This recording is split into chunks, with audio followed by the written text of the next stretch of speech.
આજે આપણે બનાવવાના છીએ બીટ વાળા વઘારેલા ભાત। तो चलिए शुरू करते हैं।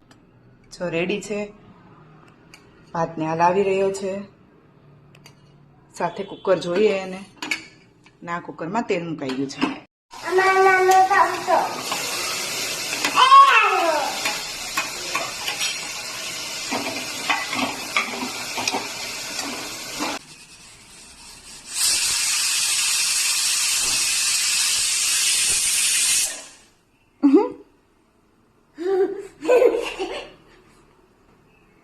એટલી ગમે સીટી એને।